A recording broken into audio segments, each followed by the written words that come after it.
গ্রামে থাকলে নানা ধরনের সুবিধা পাওয়া যায়। দেখেন গ্রামে এই গুঁড়ি বেগুনগুলো ধরে, এই গুঁড়ি বেগুন দিয়ে ভর্তা বানালে কিন্তু সেই মজা হয়।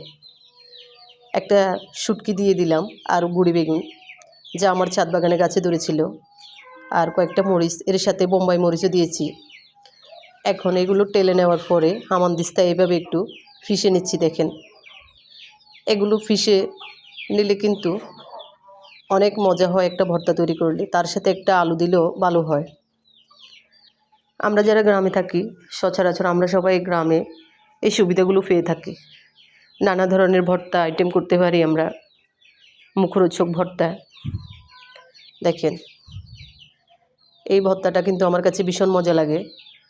আপনাদের যারা গ্রামে আছেন আপনাদের এলাকায় এগুলা কি বলে একটু কমেন্টে জানাবেন। আমাদের এলাকায় কিন্তু গুঁড়ি বেগুন বা ছোট বেগুন বলি আমরা। আপনারা কে কী নামে বলেন জানি না, তবে আমরা এই নামেই চিনি। এই বেগুন দিয়ে ভর্তা বানালে সেই দিন সবাই কিন্তু পেট ভরে ভাত খেতে পারে। মুখরোচক একটি ভর্তা, যারা খায় তারাই জানে এই ভর্তাটার মজা কেমন।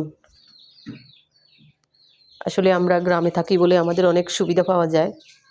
এগুলো গ্রামে বেশিরভাগ পাওয়া যায়, যা দিয়ে আমরা সুন্দরভাবে তৃপ্তি সহকারে ভাত খেতে পারি এই ভর্তাটা দিয়ে। শহরের মানুষেরা সচরাচর এগুলো দেখেই না। গ্রামের থাকার সুবিধা অনেক। দেখেন আমার ভর্তাটা সম্পূর্ণ হয়ে গেছে আলহামদুলিল্লাহ। এই ভর্তাটা দিয়ে আজকে তৃপ্তি সহকারে এক প্লেট ভাত খাওয়া যাবে। সুন্দরতম এই ভর্তাটা কেমন হয়েছে কমেন্টে একটু বলে যাবেন। আপনাদের সাথে এরকম নানান ধরনের ভর্তা আমি শেয়ার করব। কেমন হয়েছে একটু কমেন্টে বলে যাবেন সবাই, আর পারলে একটু শেয়ার করে দেবেন।